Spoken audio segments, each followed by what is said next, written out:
I thought I'd do a general follow-up video after the big storm has passed. We've had a couple days where the snow has really been dropping. So this is half the height now, or well, even less than that. 1/3 the height. It hasn't come off the shingled roofs at all.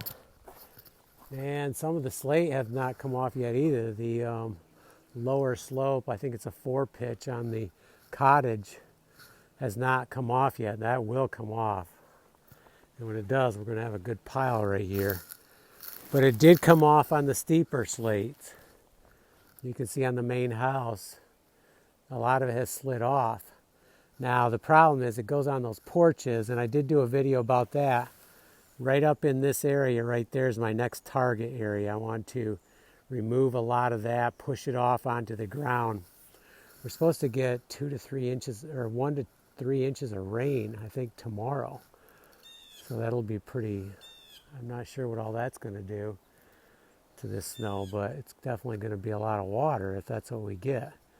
So I think I have to do some other stuff, but later this evening, probably after dark, I'll be up there and kind of getting that shoveled off, getting that area clear. I don't want water to back up there and cause roof issues.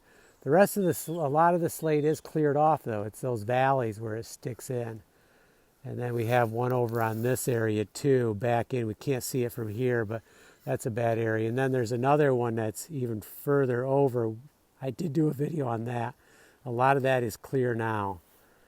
And then there's one on the, well, there's two on the front, but mainly the one is the one that goes into a corner.